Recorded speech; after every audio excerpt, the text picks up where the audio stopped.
नमस्कार, welcome to the Shrikant Jeni global news and explain. मैं हूं श्रीकांत। आज का सबसे बड़ा सवाल, क्या यूरोप अपनी सुरक्षा खुद कर सकता है या फिर अमेरिका के बिना नाटो का अस्तित्व खत्म हो जाएगा? ये सवाल इसलिए उठा क्योंकि डोनाल्ड ट्रंप ने हाल में ही धमकी दी कि अगर यूरोपियन देश नाटो में अपना आर्थिक योगदान नहीं बढ़ाते तो अमेरिका नाटो से बाहर हो जाएगा। ट्रंप का जो वार्निंग है नाटो का, ट्रंप का साफ कहना है कि अगर आप लोग अपनी जीडीपी का 5% हिस्सा नाटो के खर्च के लिए नहीं देते तो मैं आपकी सुरक्षा की गारंटी क्यों दूं? इससे बेहतर है कि मैं नाटो छोड़ दूं। इस धमकी के बाद यूरोप में चिंता बढ़ गई है। सवाल उठने लगे हैं कि अगर अमेरिका नाटो छोड़ देता है तो क्या यह संगठन खत्म हो जाएगा? यूरोप और अपनी सुरक्षा के लिए क्या कर सकता है? देखिए, यूरोपियन देशों ने एक नया प्लान बनाया है। अगर अमेरिका नाटो को छोड़ना चाहता है तो हम नाटो को मजबूत करेंगे और अपनी सुरक्षा खुद करेंगे।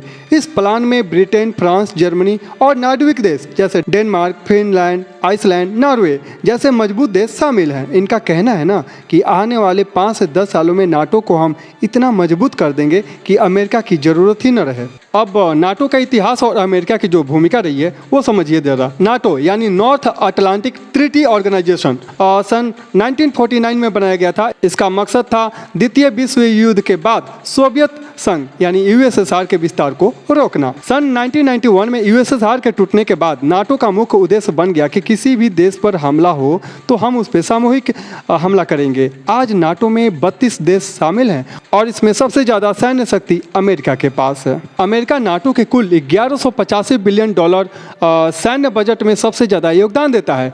755 बिलियन डॉलर यानी 75% अमेरिका अकेले खर्च करता है और 430 बिलियन डॉलर बाकी यूरोप और कनाडा मिलकर खर्च करते हैं। ट्रंप का साफ कहना है, अगर हम सबसे ज़्यादा खर्च करते हैं तो बाकी देश भी अपनी जीडीपी का 5% रक्षा बजट में लगाएं, वरना अमेरिका नाटो छोड़ देगा। ट्रंप की धमकी के बाद यूरोप ने अब खुद को मजबूत करने का फैसला लिया है। 841 बिलियन डॉलर खर्च करके अपनी army, air defence system, logistic और मिलिट्री कैपेसिटी बढ़ाने का प्लान तैयार कर लिया गया है।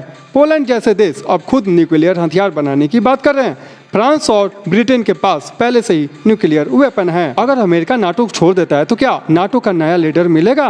देखिए, नाटो की कमांड हमेशा से अमेरिका के पास रही है। इसका नेतृत्व एक 4 स्टार अमेरिकन जनरल करता है। अब ट्रंप इसे छोड़ने की बात कर रहे हैं तो जून 2025 नाटो समिट एक बिग डिसीजन होगा। नीदरलैंड के हंग में जून 2025 में नाटो की बैठक होगी। यहाँ पर तय होगा कि क्या नाटो अमेरिका के बिना चलेगा, क्या यूरोप खुद को मिलिट्री पावर बना पाएगा या ट्रंप नाटो छोड़ेंगे। अगर यूरोप हथियार पर भारी खर्चा करता है तो एक नई आर्म रेस शुरू हो सकती है। रूस और चीन इस पूरे घटनाक्रम पर नज़र बनाए हुए हैं। क्या ट्रंप की धमकी यूरोप के लिए एक नया अवसर है? क्या नाटो अमेरिका के बिना भी जिंदा रह सकता है? आपका क्या कहना है? क्या यूरोप खुद को सैन्य रूप में मजबूत कर सकता है? इस वीडियो को लाइक करें, कमेंट करें। धन्यवाद।